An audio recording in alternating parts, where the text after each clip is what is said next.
Territorio Reportaje. Porque todos tenemos una historia que contar. Con el periodista Agustín del Castillo.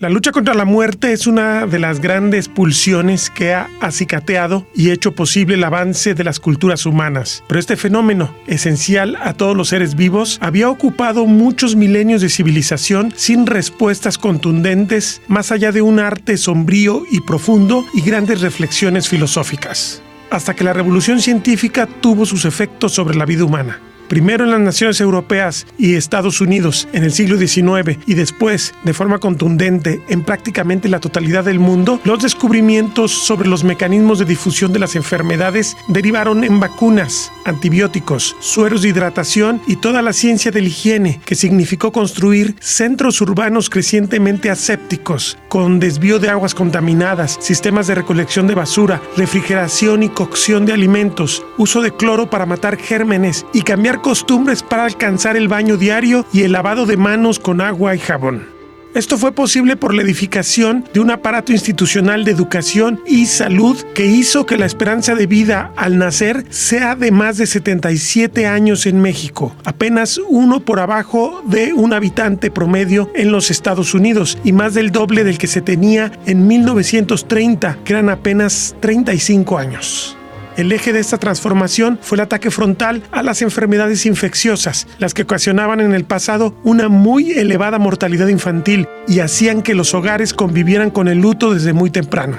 Hoy la situación es muy diferente, aunque diversos retrocesos culturales y sociales han provocado que muchas enfermedades prevenibles sigan matando personas. Hay además un regreso de la muerte por homicidio que retrata bien un país que retrocede velozmente a tiempos violentos y además una tendencia creciente al suicidio que alarma especialmente porque presenta casos desde muy temprana edad. El urbanista Fabián Medina Ramos resume bien en una frase esta paradoja: estamos mal, pero nunca estuvimos mejor. Cada 2 de noviembre México festeja a los muertos, tanto desde sus raíces prehispánicas como desde su identidad hispánica y católica. Los fieles, y no tanto, abarrotan los cementerios para recordar a los parientes entrañables, a los venerables ancestros o a los amores perdidos, o disfrutar del colorido y el folclor de tradiciones vistas como espectáculo de otredad, mientras los fieles de muchas religiones cristianas de tipo evangélico o pentecostal, que conquistan cada vez más conciencias en las comunidades del llamado México profundo, observan con recelo lo que para muchos de sus ministros es una concesión a la idolatría, sea aborigen o sea mediterránea. Lo importante es que los mexicanos, como todos los humanos, mantienen la conciencia de su mortalidad, pero también la certeza de que la ciencia y las instituciones pueden proveer respuestas para permitir, en lo posible, que morir demore más y que sea menos doloroso, si bien no se puede desterrar la conciencia trágica de lo irremediable. ¿Cómo han sido estas conquistas contra lo irremediable? El pediatra y neonatólogo Moisés Quiles Corona hace un recuento. Hubo un cambio muy drástico a partir de los 90 a la fecha, donde ha habido una reducción importante en la mortalidad y bueno, mucho de eso es gracias en gran parte al tema de vacunación, porque tú sabes que las principales causas de muerte en México siguen siendo los problemas respiratorios, las diarreas y los problemas en el recién nacido también están dentro de las primeras 5 causas, pero sí ha habido una reducción porcentual en términos de muerte, ha habido una mejoría en ese sentido. El tema de la vacunación, bueno, es fundamental. En la época de los 60 vimos, para recordar así lo más reciente, vimos los estragos que provocó el tema de la polio, desde los 50 inclusive, donde no había prácticamente vacunación y todavía hay personas, de repente nos encontramos personas en nuestros trabajos, en la calle, que tienen secuelas de esta enfermedad y que la tuvieron gentes de mi generación, por ejemplo, ¿no? Hay otras enfermedades que por fortuna han sido erradicadas, como lo que se conocía antes como la viruela, No hablo de la viruela loca que comúnmente la gente menciona ahora, que es la varicela, pero de la viruela que actualmente está erradicada. Porque la realidad de la vida para los abuelos y bisabuelos de esta generación es contrastante. Hubo una verdadera revolución en México emergida de la lucha armada de 1910-1930. Lo explica la doctora en Salud Pública y Ambiental, Rosa María Sherman Leaño. Podríamos decir que el siglo XIX y el siglo XX se caracterizaron en nuestro país y en Jalisco por la mortalidad relacionada con las enfermedades infectocontagiosas. Las condiciones de vida de la población, la nutrición, que no era lo más deseable ni lo más apropiado, sobre todo para las clases desprotegidas, hacían a la población muy susceptible a padecer diferentes tipos de enfermedades. Y sobre todo se consideraba que los niños menores de 1 año tenían poca capacidad de sobrevivir. Muchos de ellos fallecían tempranamente por infecciones de vías del aparato digestivo, principalmente diarreas, etcétera, gastroenteritis de todo tipo, pero también padecían por enfermedades de vías respiratorias, bronquitis, neumonías y además por aquellas enfermedades que ahora se llaman propias de la infancia, como eran el sarampión, la varicela, incluyendo también la viruela cuando hubo viruela, que ahora afortunadamente está erradicada, pero todas estas enfermedades para las que no existía en aquellos tiempos vacunas, como en este momento histórico lo estamos viviendo. Quisiera señalar que cuando se habla de muertes, no se habla solamente de un fenómeno relacionado con lo biológico, o con la susceptibilidad, o con la protección que tenemos ante un padecimiento, sino que ahí se engloban situaciones de tipo cultural, de tipo social, de tipo económico, y hay que tomar en cuenta la complejidad de la vida y de la muerte de los seres humanos. Entonces, si nosotros vamos analizando la salud de la población o los indicadores que tenemos de salud en la población, hubo muchos factores que determinaban y condicionaban la posibilidad de enfermar o de morir en este estado, pero principalmente yo creo que en todo el país y en esta región, pues la pobreza, la falta de acceso a servicios de salud.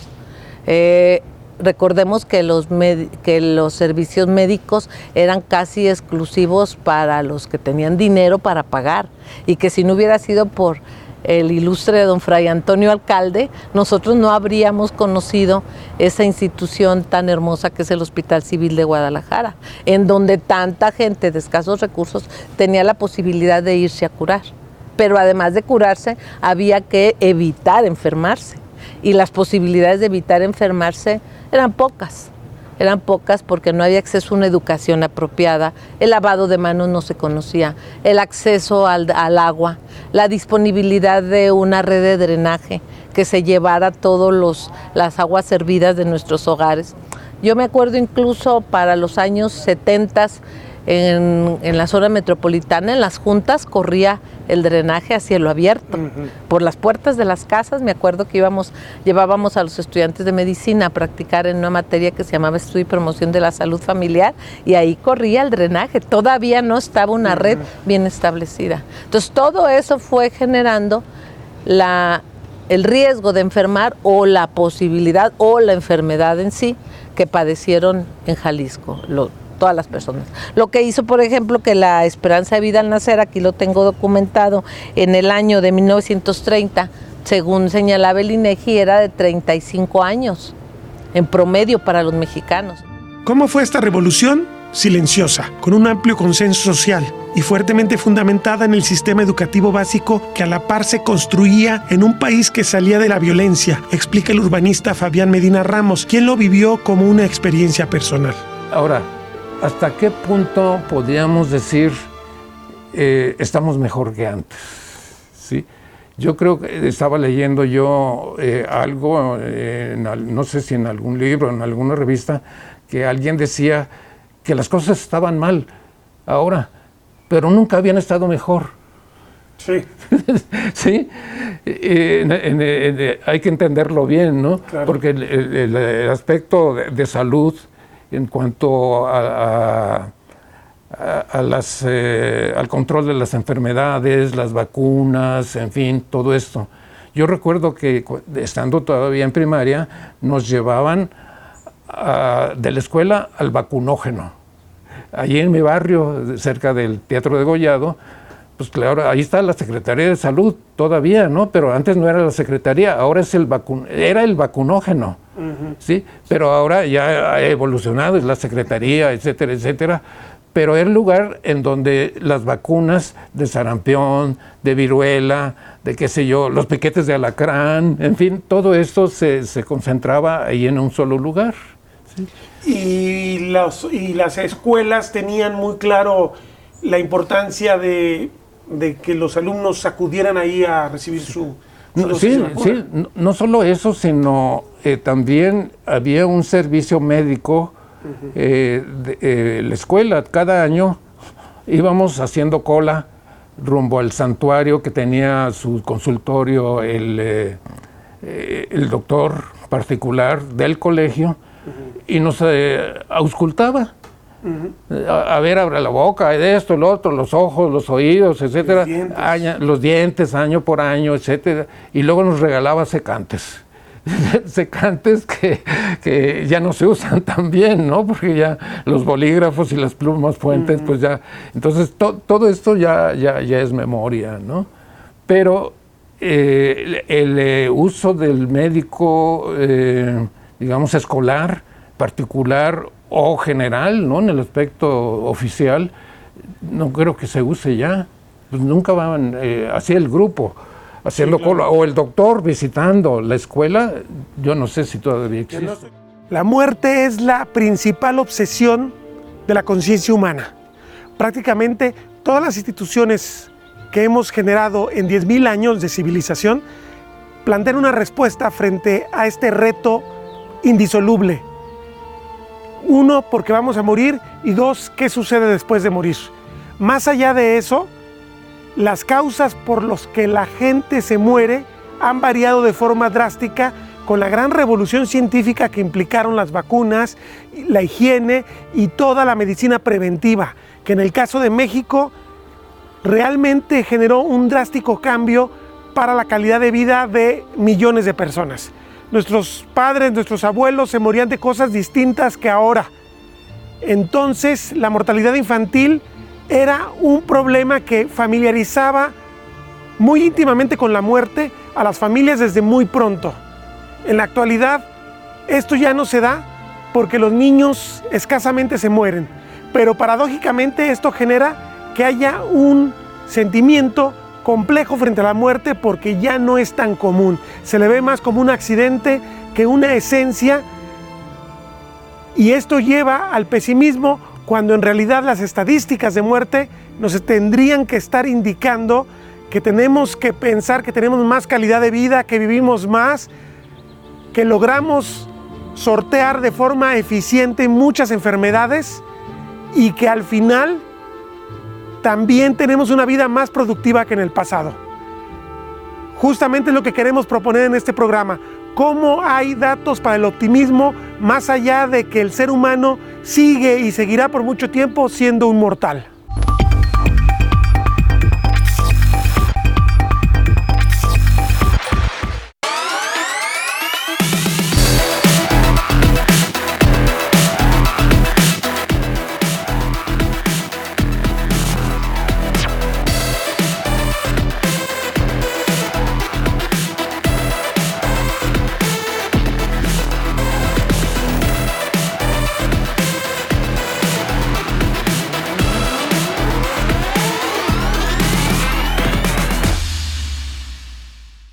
Las 5 principales causas de muerte reúnen el 42.1% del total de defunciones registradas en 2017 de residentes de Jalisco. Encabezando este listado está la diabetes mellitus con el 13.8%, seguido por las enfermedades isquémicas del corazón con un 13.7%, la enfermedad pulmonar obstructiva crónica con el 5.1%, las infecciones respiratorias agudas bajas con el 4.8% y por último las enfermedades enfermedades cerebrovasculares con el 4.7%. Entre la población femenina, la principal causa de muerte fue la diabetes mellitus con un 15.5%, las enfermedades isquémicas del corazón con el 13.5%, la enfermedad pulmonar obstructiva crónica con el 5.7%, las enfermedades cerebrovasculares con un 5.5% y las infecciones respiratorias agudas bajas con el 5.3%. Estas 5 causas representan el 45.5% de las defunciones de mujeres jaliscienses. En el caso de los decesos de la población masculina, las enfermedades isquémicas del corazón ocupan el primer lugar con un 13.8%, seguido de la diabetes mellitus con el 12.5%, la cirrosis y otras enfermedades crónicas del hígado con un 5.9%, las agresiones, homicidios con un 5.0% y la enfermedad pulmonar obstructiva crónica con el 4.7%. Estas 5 causas representaron el 41.9% de las defunciones de hombres. En lo que respecta a los lactantes, en 2017, entre los niños y niñas menores de 1 año, el 41.5% de las defunciones se concentraron en 3 causas: la asfixia y trauma al nacimiento, con un 24.8%, malformaciones congénitas del corazón, 11.9%, bajo peso al nacimiento y prematurez, con el 4.9%. En el grupo de población de 1 a 14 años, el 20.2% de las defunciones fueron por las siguientes 3 causas: la leucemia con 8.1%, accidentes de vehículo de motor, tránsito 6.6% e infecciones respiratorias agudas bajas el 5.6%. En el grupo de 15 a 29 años, el listado fue encabezado por las agresiones, homicidios, con el 22%, seguido de los accidentes de vehículo de motor, tránsito, con el 15.2%, y por último el suicidio, con un 10.4% de las defunciones.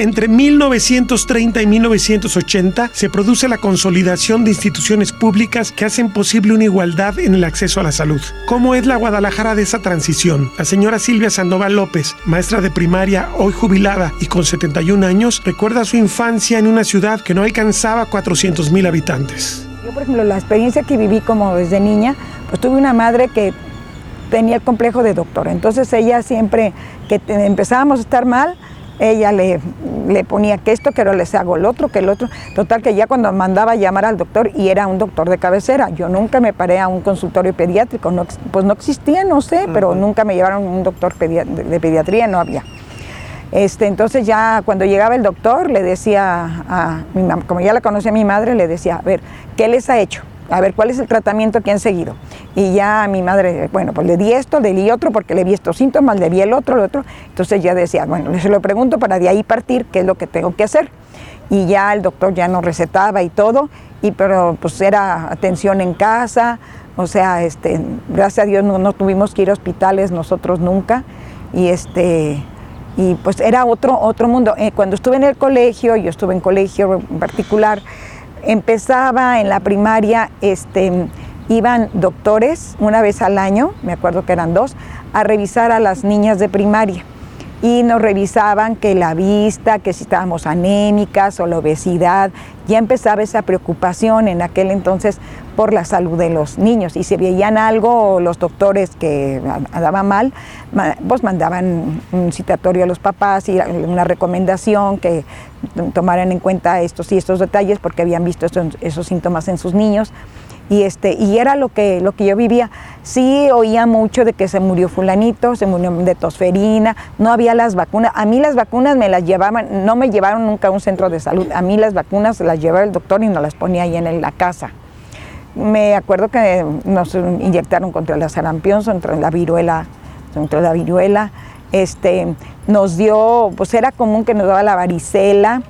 A mi hermano le dio el sarampión muy fuerte, a mi hermano, y que soy cuata y pues ahí le pegaba todas las enfermedades más duro que a mí, pero pues gracias a Dios que teníamos una madre que nos cuidaba mucho y pues sabía más o menos cómo estaba el doctor que estaba al pie de cabecera que teníamos, y pues era lo que nosotros, lo que yo viví en mi niñez de esta situación de la salud. No recuerda muchas campañas públicas de salud, aunque las escuelas ya aplicaban los preceptos del cambio.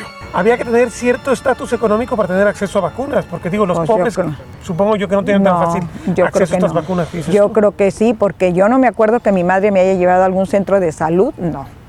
Y sí estamos vacunados de todo lo que se vacunaba entonces, pero pues iba el doctor a darnos la vacuna, o si no, mi mamá, como era de confianza el doctor, ya le decía, yo me imagino, toma, aquí está la vacuna, póngasela, y como mi mamá se animaba todo, y nos ponía las vacunas y todo. Pero yo de ir a un centro de salud, no había ni campañas que van ahora que abarca toda la población, no se veía eso. Una ventaja es que no había llegado aún el desechable a arruinar la estética, las costumbres y la higiene de la modesta ciudad occidental. No, la ciudad era muy limpia y la casa muy limpio todo. Yo me acuerdo de niña que yo salía de la casa al centro, no había basura, así como ahorita los montones de basura. La gente tenía más conciencia de todo, de cuidar el ambiente. No había esa contaminación que ahorita hay. Ahora nos vale, donde quiera tiran la basura desde niños, o sea, por más que se les dice recógelo, lleva la basura, ¿cómo cuesta trabajo? Entonces ya ha habido las generaciones siguientes que ya no tenían esos valores y les vale. Pero también había una ventaja en esa generación con esta. En esta época hay muchos desechables, no había casi desechables. Ah, no había desechables. Entonces no se hacía tanta basura tampoco. No había desechables, no. Entonces, pues sí, eso también hacía de que no hubiera tanto, que los chiquillos tiraran la basura donde les diera la gana. Otra habitante de esa época es la señora Celina Fernández, de 78 años, hoy coordinadora de un grupo de la tercera edad en San Agustín, Tlajomulco. Nativa de la Sierra Michoacana, su memoria de los remotos años 40 no acude a lo sombrío. Felices, porque era un buen ambiente, un ambiente tranquilo, que se gozaba de la naturaleza, y eso es muy importante. ¿Y qué había de servicios básicos que el gobierno ahora le da a la gente en esa época y en ese lugar? Básicos como en salud. Salud, por ejemplo, educación. Sí, educación, teníamos colegio, no había todavía escuela de gobierno, universidades ni preparatorias, nada más lo básico, primaria. En colegio de madres, y pues hasta sexto año que se aprendía más que lo que se hace ahorita en secundaria.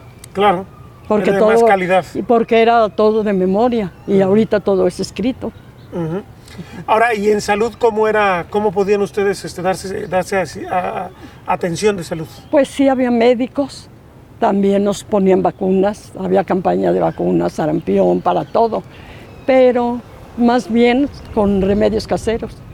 Con eso casi se la llevaba más, porque a veces no había la forma que pudieran venir los médicos. En el pueblo no había, tenía que venir de fuera, y a veces no había lo económico, la economía también. Entonces casi mucha gente se aliviaba con puros remedios caseros. ¿De dónde tenían que venir los médicos? De Los Reyes, Tocumbo, que está enseguida, y de Zamora o Cotica. Entonces digamos que el médico era para las cosas más graves, ya cuando ya que estaba muriéndose, ya no había otra cosa que hacer. Doña Celina se quedó en su pueblo hasta los 23 años. Se vino a Guadalajara, donde estuvo 35 años casada y procreó 6 hijos. Se quedó viuda hace 18 años y tiene 17 nietos. Bonito, un clima muy templado, de venir de sierra pues no se notaba mucho, pero ahorita hay mucho más calor. Ahorita está muy cambiado el clima de cuando yo vine, la ciudad, la inseguridad, todo está contaminado ahorita, todo el ambiente. ¿Usted recuerda que fue una ciudad que se inundara mucho? Digo, porque se inunda cada rato ahora. No era eso. Y ahora el problema es que son muy inteligentes y cierran todas las bocas En vez de abrir más para que salga el agua, las van cerrando en todos los fraccionamientos donde vivimos y todo. Entonces usted llegó más o menos en el 64. En el 63. Porque en el 64 es cuando nació el Tapatío 1 millón. Se hizo todo un festejo, porque Guadalajara ya tenía 1 millón de habitantes, cuando estaba Gil Preciado de gobernador, y estaba Garibi de cardenal, y era el presidente municipal, no me acuerdo si era Orozco Romero. Pero lo cierto es que de ese millón de cuando usted llegó, ahora ya somos 5 millones. O sea, se multiplicó por 4 la ciudad, por 5, pues. Por 5 cosas, 5. Y obviamente se hizo una ciudad gigantesca, ¿no? Sí. Entonces, ¿usted piensa que perdimos calidad de vida con el crecimiento? A fuerzas. A fuerzas. Doña Celina ha vivido de cerca la muerte, pero está profundamente reconciliada con la vida. Usted ya vivió y como experiencia personal el tema de la muerte. Es viuda. Digo, y además es, digamos que a esta edad es común ya haber enfrentado como experiencia personal el tema de la muerte. ¿Qué piensa ahora que tiene 78 años respecto a la muerte? Quisiera vivir más. No quisiera morir. ¿Se siente a gusto, se siente feliz con su vida? Claro, porque esta la conozco. Ya tengo 78 años que he vivido. La otra no la conocemos. La incertidumbre es difícil, es difícil para todos. Pero obviamente siempre va a misa por si las dudas, ¿no? Sí, claro, y trato de no hacerle mal a nadie, y si puedo ayudar a alguien también me gusta hacerlo. Pero no me gusta mucho tratar sobre la muerte porque no tengo ganas de morirme.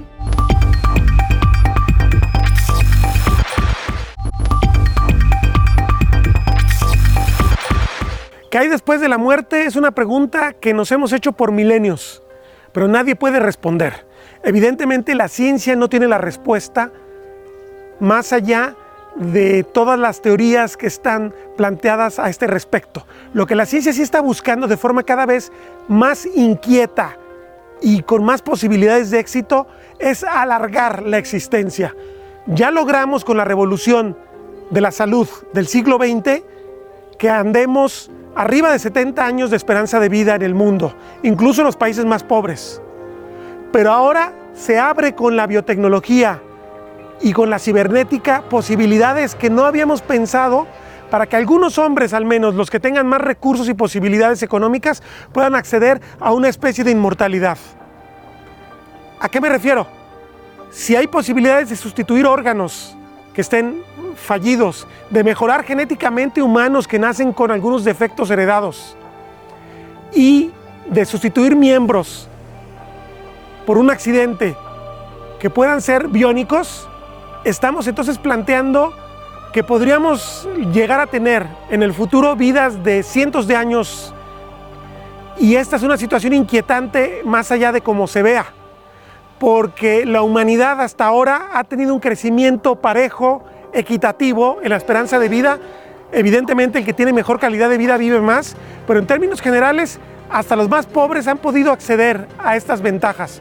¿Qué va a pasar cuando sea solamente el dinero y el acceso a la tecnología el que garantice esta casi inmortalidad? La naturaleza humana está en fase de cambio y esta es una de las siguientes preguntas inquietantes que nos tendremos que plantear. ¿Qué va a pasar con el resto de la humanidad? La derrota de las causas de muerte derivadas de la ignorancia y la pobreza es generalizada, pero hay ciertos pasajes al pasado que se aferran a persistir. El activista Enrique Lira Coronado advierte que en la misma área metropolitana de Guadalajara, la muerte infecciosa mantiene una prevalencia escandalosa por factores ambientales, y ese territorio se extiende por amplias zonas del lago de Chapala y de su cuenca, el Lerma. Sobre todo el epicentro renal en la zona de Poncitlán, y alrededor de la laguna es todo un centro, pero se carga en los pueblos de Agua Caliente, San Pedro Itzicán y Mezcala, el epicentro de ese, a su vez, centro grave de enfermedad renal. La Universidad de Guadalajara estuvo estudiando por 3 años el pueblo de Agua Caliente, apenas terminó, era unos 4 o 5 meses, y se pasó a San Pedro. Ahorita está ahí el doctor Felipe Lozano Casten del Laboratorio de Salud Pública.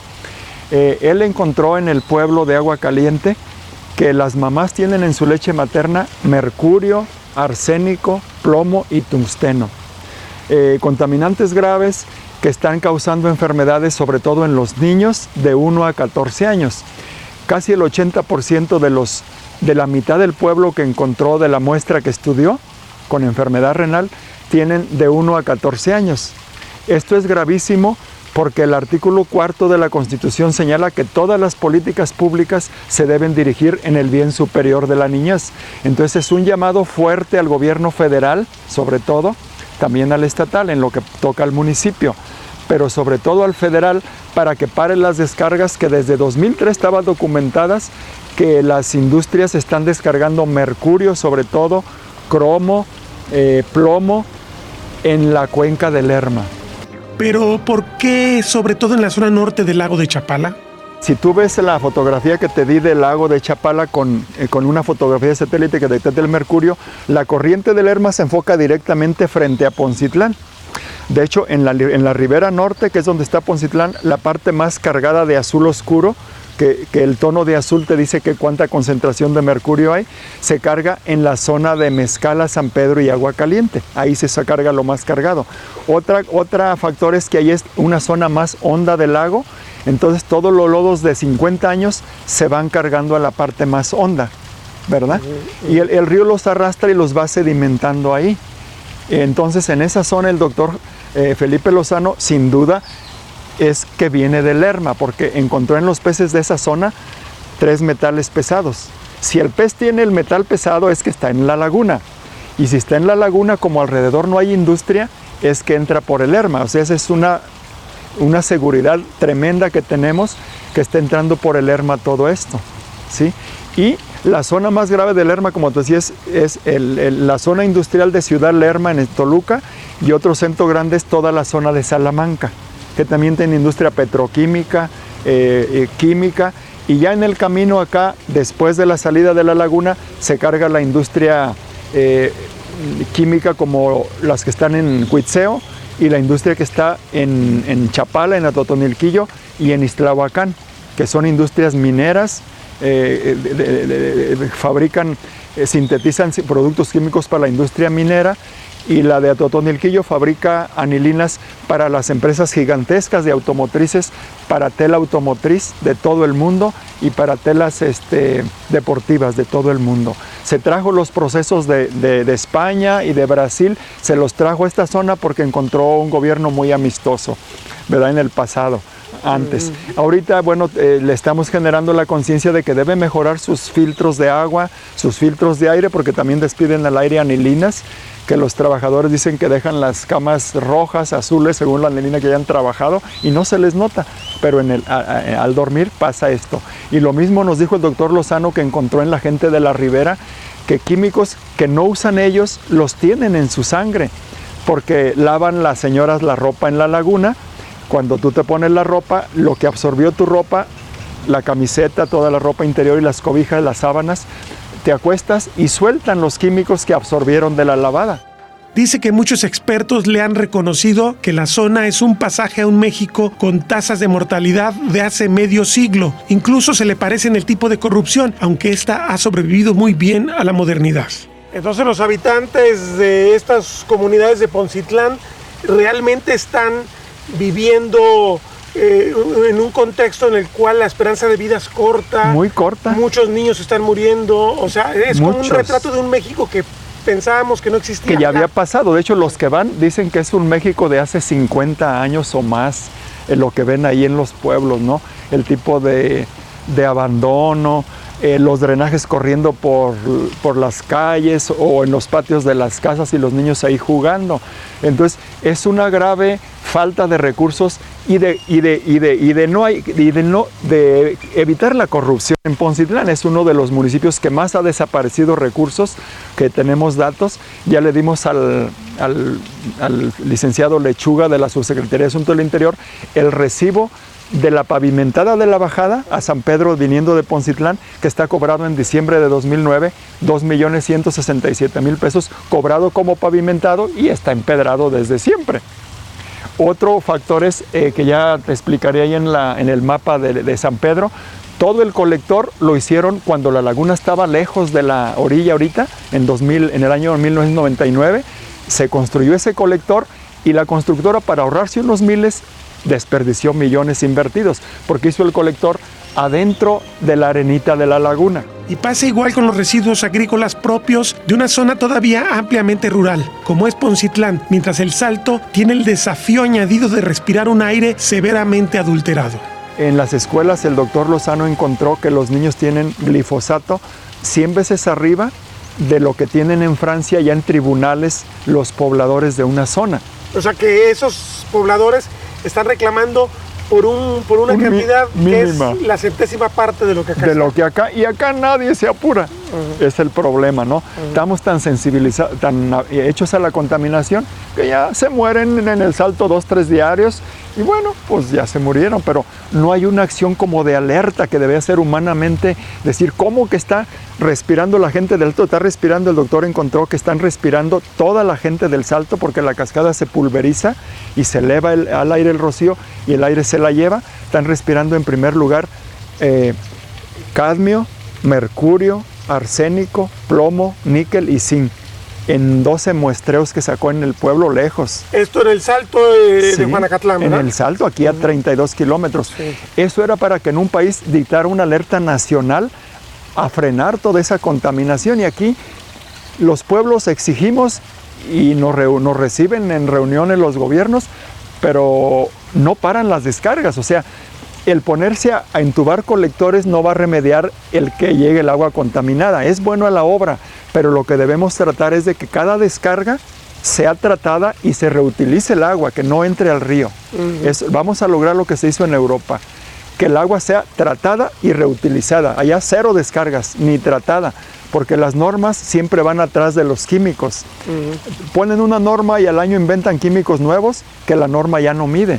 Claro. Y ahorita desde el 96 son las normas. Entonces, aunque esté dentro de norma, mata a la gente. No solamente hay focos de precaria salud ambiental en la región, la violencia y el pesimismo parecen conquistar capas de la sociedad de forma inquietante, añade la doctora Rosa Leticia Sherman Leaño. Pero también en el caso de la violencia hubo una evolución a la baja, y estamos viendo un preocupante repunte ahora, ¿no? Exactamente, por eso me refiero a la violencia, porque hemos de comentar cómo en nuestro estado se han vivido diferentes etapas que han estado documentadas por quienes, los estudiosos del tema, pero que ahora observan que otro de los elementos que ha disminuido, o que probablemente en los análisis al terminar de revisar los números, refleje una disminución que se va haciendo, al parecer más notable, en la esperanza de vida, sobre todo de los hombres, es ese asunto de la violencia.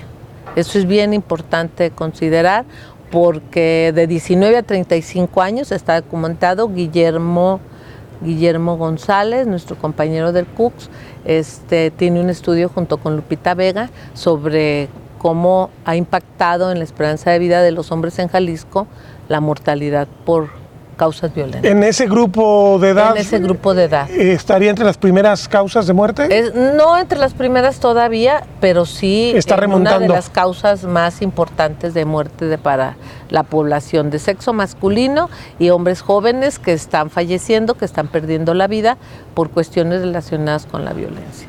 Todavía con muchas lagunas para conocer datos, porque incluso no se conoce ni el origen, ni la ubicación geográfica del lugar de nacimiento, ni etcétera, de muchos de los que nos siguen fallando mucho el tema de las estadísticas, ¿verdad? Así es. En el caso de la mortalidad por violencia, creo que hay muchas dudas todavía que resolver. Y las reconquistas de la ignorancia, teñidas de misticismo y de datos alternativos. Por ejemplo, el movimiento antivacunas mata niños, advierte el doctor Moisés Quiles.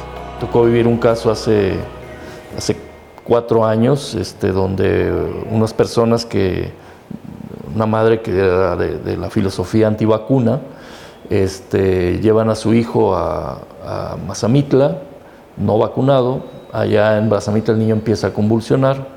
Regresa de Mazamitla y llega convulsionando aquí durante todo el camino hacia Guadalajara, porque no encontraba un médico en Domingo allá, y el niño se le hacen estudios, se demuestra que trae una meningitis, y una meningitis causada por una bacteria de las que sí cubre las vacunas. El niño entró en contacto con esa bacteria y pues en ese caso el niño, a pesar de que se hizo todo lo posible, el niño falleció, ¿no? Entonces, ese tipo de situaciones, bueno, son situaciones que se salen fuera, digamos, de lo habitual, ¿no? Y que pudiera ser plenamente prevenible.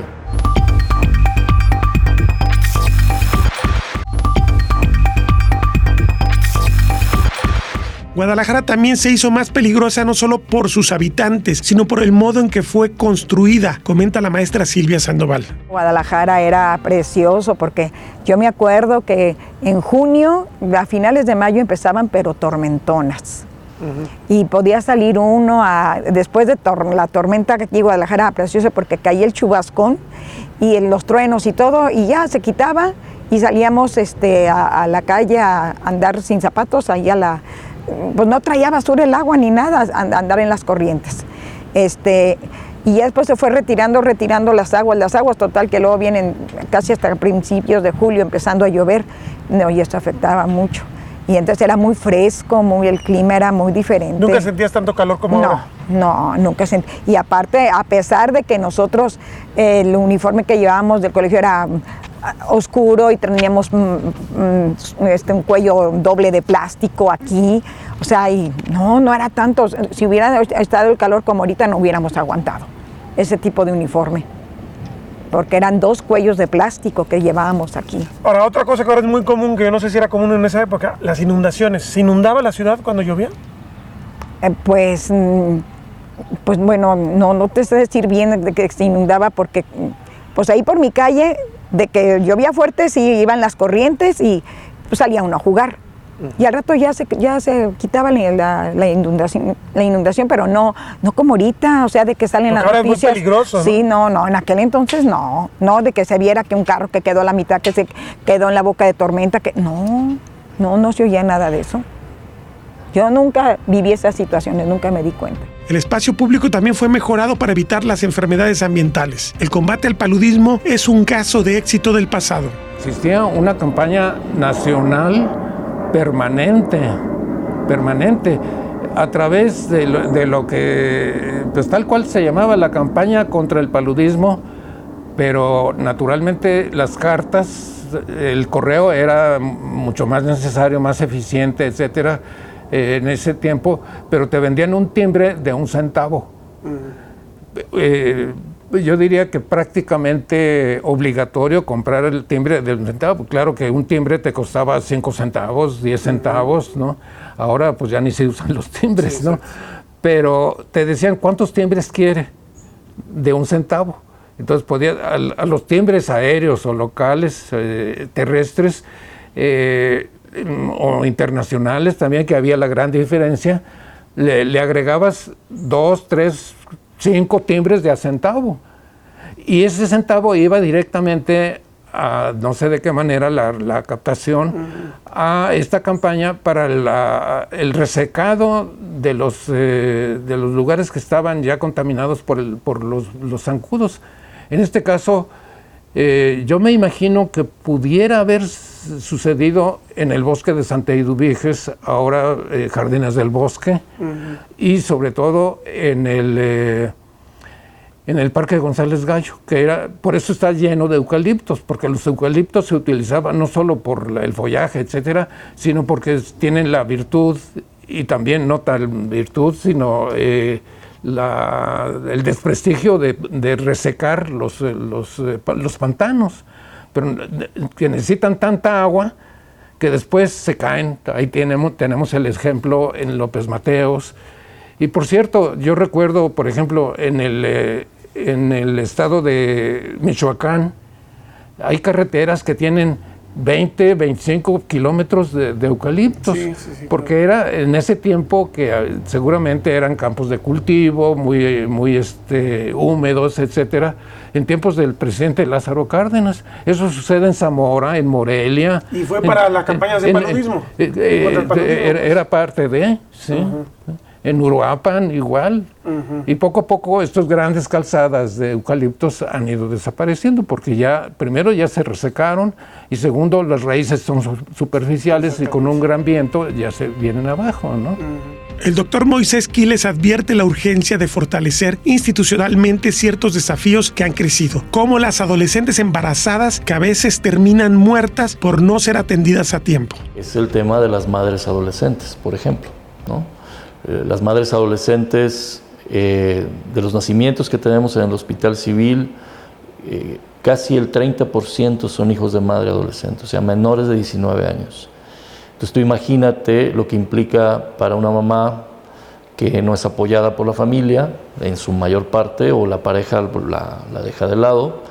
Esta muchacha a lo mejor estudiaba y deja de estudiar porque tiene que trabajar para mantener ese niño, y ese niño posiblemente, en el mejor de los casos, se quede con la abuela si es que la apoya, y si no, pues va a parar a casa de un amigo, y luego vienen los problemas a veces de abuso sexual asociados.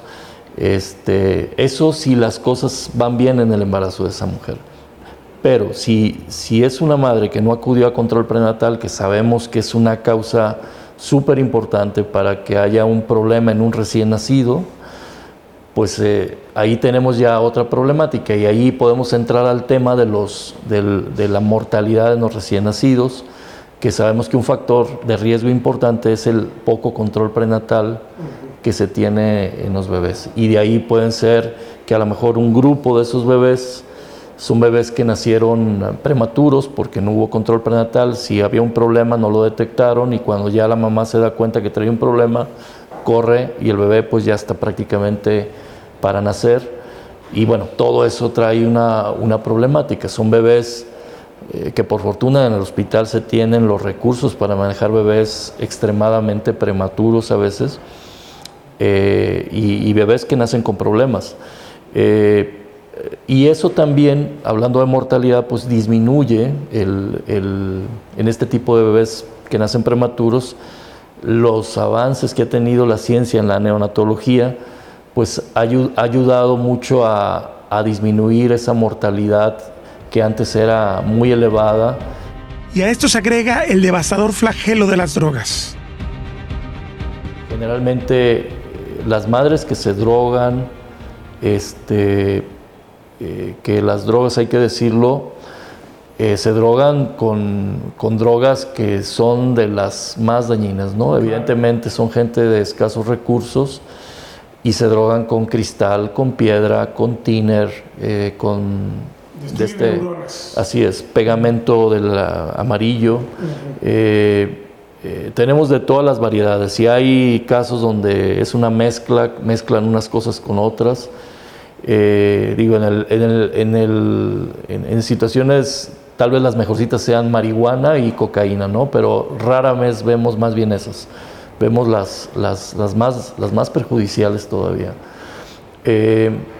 Y por desgracia, bueno, pues los bebés tienen consecuencias, y vemos los síndromes de supresión a drogas, es muy común que los veamos.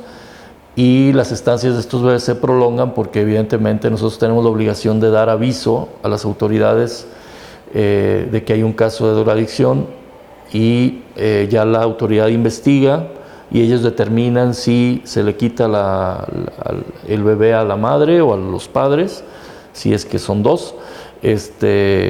Y bueno, pues esos bebés muchas veces van y paran al Instituto Cabañas, por ejemplo.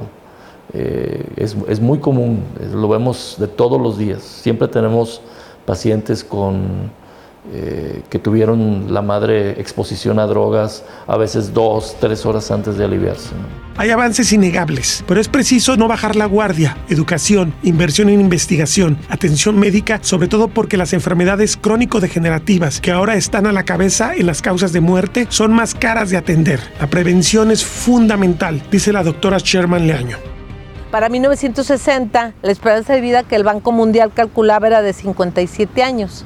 En México. En México, por supuesto. Y para 2015, esa esperanza de vida crece de menos 22 años hasta 76.9, casi 77 años en promedio en México y calculado por el Banco Mundial. Entonces, 22 años de poder vivir más en promedio, pues ya es muy alentador para cualquier persona, sobre todo cuando el 60 ya se habían superado los 30 y tantos años de promedio de vida de 1930. Ahora, ¿sí? Sí se vive más, pero el reto enorme para el sistema de salud es cómo lidiar con las enfermedades que generan la larga vida. Claro. Y que son más costosas de atender que las enfermedades infecciosas, ¿no? Después de las enfermedades infecciosas y que como el problema principal epidemiológico y que se empiezan a presentar de forma más notable porque ya se presentaban otro tipo de enfermedades como las cardiovasculares, que son un problema grave también generador de mortalidad en nuestro país, de las primeras causas, pero luego las crónico-degenerativas y ahora en primerísimo lugar las metabólicas, sobre todo relacionadas con la diabetes. Después de resolver ese asunto, estas otras se presentan, pero porque también hay muchos factores educativos, sociales, hasta políticos y económicos en nuestra vida que tienen que ver con qué nos venden para comer, de qué disponemos en cortito para alimentarnos todos los días, ¿sí? ¿Qué podemos conseguir para tener una ingesta de líquido sano? ¿Sí? Así como la situación de qué calidad tiene el aire que respiramos y qué hay en el agua que tomamos que no vemos. El agua es un recurso vital indispensable, pero también puede ser un factor de enfermedad y muerte. En los años 40 y 50, Guadalajara tuvo una emergencia preocupante de malaria. El mosquito se reproducía en zonas pantanosas contiguas a la ciudad y se hizo una gran política para desecar algunos de esos puntos. Gracias a esta política, prácticamente podemos decir que la malaria ha sido erradicada de la región. Y además Guadalajara cuenta con algunos parques que nacieron de esa desecación de los pantanos. Ahora, con la emergencia del dengue debido al cambio climático, una ciudad que no tenía esta enfermedad ya la está padeciendo. Volvemos al tema de que los cuerpos de agua contaminados o estancados pueden ser propicios para reproducir este mosco, que es el vector que está generando en los últimos años crisis que llegan a pandemias en algunos casos, más allá de que oficialmente se quiera resistir a reconocerlo. Y evidentemente esto genera también mortalidad. Esto demuestra que la naturaleza muta también y busca el modo de darle cauce a sus propios procesos de control poblacional. Y por eso es importante que no se baje la guardia respecto a este tipo de enfermedades que no serán erradicadas pronto. Territorio Reportaje. Porque todos tenemos una historia que contar.